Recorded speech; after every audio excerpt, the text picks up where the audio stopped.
दोस्तों कहानी शुरू होती है और हम कहानी के मेन कैरेक्टर डेविड को देखते हैं, जिसे हाल ही में उसकी वाइफ छोड़कर चली गई और अभी वो सिंगल है। अब उनकी सोसाइटी के नियम के अनुसार यहाँ पर सिंगल लोग नहीं रह सकते, इसलिए अगले सीन में डेविड को कुछ लोग उठाकर एक होटल में ले जाते हैं, जहाँ पर उसे बताया जाता है कि उसके पास सिर्फ 45 दिन है अपना पार्टनर चुनने के लिए। वहीं पर डेविड की तरह और भी लोग होते हैं जिन्हें या तो उनका पार्टनर छोड़कर जा चुका है या उनकी डेथ हो चुकी है। अब उनको यहाँ पर आए हुए सिंगल लोगों में से ही अपने पार्टनर को चुनना होगा, और अगर वो अपने पार्टनर को 45 दिनों में नहीं चुन पाते तो उन्हें उनके पसंद के जानवर में ट्रांसफॉर्म कर दिया जाएगा। लेकिन दोस्तों पार्टनर चुनने के लिए भी एक कंडीशन है कि उन्हें एक ऐसा पार्टनर चुनना होगा जिसके सारे गुण उसके पार्टनर से मिलते जुलते हों, नहीं तो आप उससे शादी नहीं कर पाओगे। हम देखते हैं कि डेविड के पास एक कुत्ता होता है जिसको वो हमेशा अपने साथ रखता था, लेकिन ये कुत्ता दरअसल डेविड का भाई था जो कि कुछ सालों पहले इस होटल में आया था, लेकिन उसे उसका पार्टनर नहीं मिला, इसलिए उसे एक कुत्ते में बदल दिया। इसके बाद डेविड से एक फॉर्म साइन कराया जाता है और उसे उसका रूम दिया जाता है। फिर डेविड के रूम में उसकी मैनेजर आती है और उससे पूछती है कि अगर वो अपना पार्टनर नहीं ढूंढ पाया तो वो कौन सा जानवर बनना चाहेगा, जिस पर डेविड कहता है एक लॉबस्टर यानी केकड़ा,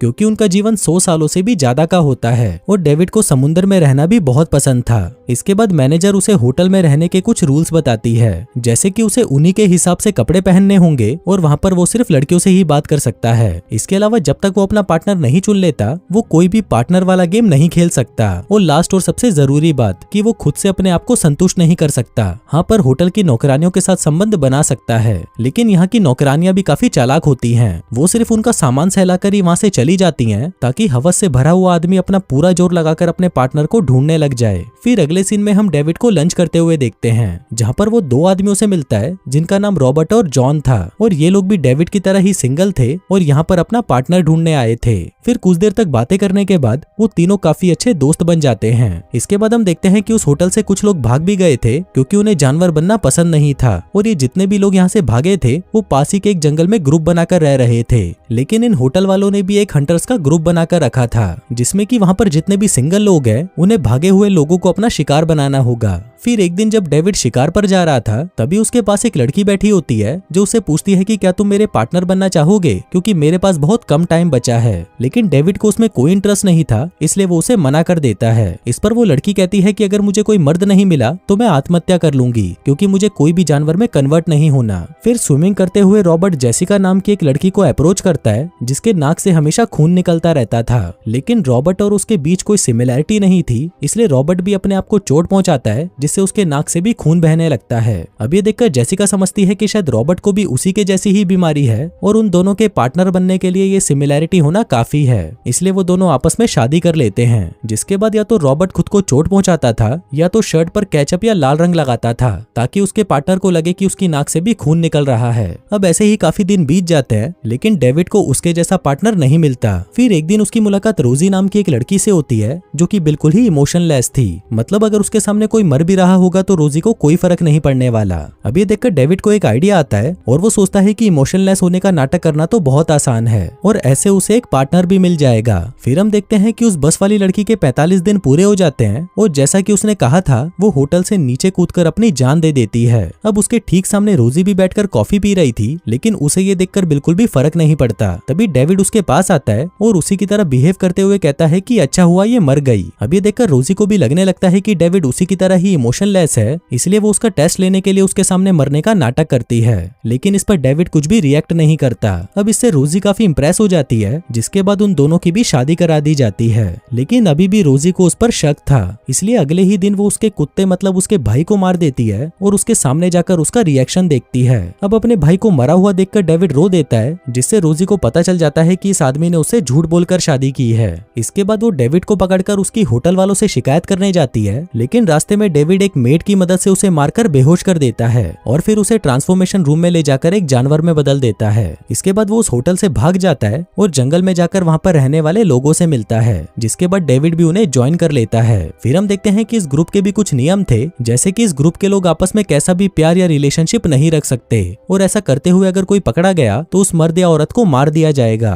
दरअसल मार्था को प्यार से बहुत नफरत थी और उसे लगता था कि प्यार सिर्फ दिखावा है। और दूसरा नियम यह था कि अगर लड़ाई के दौरान कोई भी साथी भी घायल हो जाता है तो उसे वहीं पर मरने छोड़ दो, क्योंकि अपनी जान बचाना ज्यादा इंपॉर्टेंट है। फिर मार्था डेविड से कहती है कि अगर तुम्हें ग्रुप में रहना है तो तुम्हें ये सारे रूल्स फॉलो करने होंगे, जिस पर डेविड भी राजी हो जाता है। फिर यहाँ पर हमें ये भी पता चलता है कि होटल में जिस मेड ने डेविड की मदद की थी वो भी इस ग्रुप से मिली हुई थी। दरअसल वो भी अपने पति से परेशान होकर उसको छोड़ना चाहती थी, लेकिन फिर वो सिंगल हो जाती और उसे एक पार्टनर चुनना पड़ता, इसलिए वो रोज अपने हस्बैंड को पागल बनाकर यहाँ पर आती थी और मार्था को होटल की सारी जानकारी देती थी। इसके बाद हम डेविड को देखते हैं, जिसकी मुलाकात उस ग्रुप की एक लड़की नताशा से होती है और उसे पता चलता है कि उसकी भी दूर की नजर कमजोर है और ये चीज उन दोनों में कॉमन थी, इसलिए ये देखकर डेविड भी उसके पीछे पागल हो जाता है। इसके बाद हम देखते हैं कि इस ग्रुप के मेंबर्स हफ्ते में एक बार फॉर्मल कपड़े पहनकर हस्बैंड वाइफ बनकर सिटी में जाते हैं और अपनी जरूरत का सामान खरीदते हैं। लेकिन एक दिन एक पुलिस वाले को डेविड पर शक हो जाता है और वो उसे उसका मैरिज सर्टिफिकेट दिखाने को कहता है। तभी नताशा वहाँ पर आ जाती है और पुलिस वाले से कहती है कि मैं इसकी वाइफ हूँ। फिर रात को ये लोग होटल पर अटैक करते हैं, जिसमें वो मेड भी उनकी हेल्प करती है। जिसके बाद वो सबसे पहले होटल के मैनेजर को पकड़ते हैं और उसके हस्बैंड को गन पॉइंट पर रखकर उसे मैनेजर को शूट करने के लिए कहते हैं। अब अपनी जान बचाने के लिए वो अपनी वाइफ को भी शूट कर देता है, लेकिन गन खाली होने की वजह से वो बच जाती है। दरअसल इन लोगों का मकसद उसे मारना नहीं था, बल्कि ये सच दिखाना था कि उनके रिलेशनशिप कितने नकली हैं। जिसके बाद वो उन्हें उसी हालत में छोड़कर चले जाते हैं। फिर मैनेजर खुद को आजाद करती है और अपने हस्बैंड को मार देती है। इसके बाद डेविड रॉबर्ट के पास जाता है और उसकी वाइफ से कहता है कि तुम्हारे पति को कोई बीमारी नहीं है, वो तो शुरू से ही तुमसे झूठ बोल रहा था। जो सुनकर उसकी वाइफ जेसिका बहुत ज्यादा अपसेट हो जाती है। इसके बाद वो सभी अपने कैंप में वापस आ जाते हैं और उसी रात वो मेड भी उनके ग्रुप में शामिल हो जाती है। अब जैसे जैसे टाइम बीतता है वैसे वैसे डेविड और नताशा एक दूसरे के और भी करीब आते जाते हैं और उनका ये रिश्ता प्यार में बदल जाता है। वो दोनों आपस में साइन लैंग्वेज में बात करते हैं ताकि ग्रुप के लोगों को उन पर शक ना हो। इसके अलावा वो दोनों बीच बीच में जंगल में जाकर एक दूसरे के साथ इंटीमेट भी होते थे। अब वो दोनों यहाँ से भागने के बारे में सोच रहे थे, लेकिन एक दिन अचानक मार्था को उनके रिलेशनशिप के बारे में पता चल जाता है, क्योंकि नताशा अपने इंटीमेट के स्कोर को अपनी डायरी में लिखा करती थी और वो डायरी मार्था को मिल जाती है। अब ये देखकर उसे बहुत गुस्सा आता है, मगर वो इसके बारे में उसे कुछ नहीं बताती। फिर एक दिन वो नताशा को डॉक्टर को दिखाने के बहाने हॉस्पिटल ले जाती है। वो उसे कहती है कि इस ऑपरेशन के बाद उसकी आंखें ठीक हो जाएंगी और उसे सब कुछ क्लियर दिखने लगेगा, लेकिन वो पागल डॉक्टर की मदद से उसे अंधी कर देती है ताकि डेविड के साथ उसकी कोई भी सिमिलैरिटी ना रहे। फिर एक दिन नताशा को इसके बारे में पता चल जाता है और वो बौखला जाती है, जिसके बाद वो मार्था के ऊपर हमला कर देती है, पर अंधी होने की वजह से वो मार्था की जगह उस मेड को मार देती है। इसके बाद जब डेविड को इसके बारे में पता चलता है तो वो भी काफी उदास हो जाता है, क्योंकि वो दोनों यहाँ से भागकर सोसाइटी में एक नॉर्मल लाइफ जीना चाहते थे, लेकिन अब ये पॉसिबल नहीं है। फिर गुस्से में डेविड उसे कहता है कि मैं मार्था को मार डालूंगा। जिसके बाद वो मौका देखकर मार्था को दबोच लेता है और उसे बेहोश करके अच्छे से बांधकर एक कब्र में फेंक देता है, जहाँ पर कुछ जंगली कुत्ते आकर उसे खा जाते हैं। जिसके बाद डेविड नताशा को वहाँ से भगाकर ले जाता है। वो दोनों एक रेस्टोरेंट में जाते हैं, जहाँ पर डेविड एक चाकू मंगवाता है, क्योंकि उसे भी अंधा होना था, ताकि उन दोनों के बीच में फिर से सिमिलैरिटी आ जाए। फिर वो बाथरूम जाकर अपनी आंखों में चाकू मारकर अंधा होने की कोशिश करता है, लेकिन वो घबरा जाता है और ऐसा नहीं कर पाता। वहीं पर हम नताशा को देखते हैं, जो कि बाहर बैठकर डेविड का इंतजार कर रही थी। और दोस्तों, इसी के साथ ही ये कहानी यहीं खत्म हो जाती है।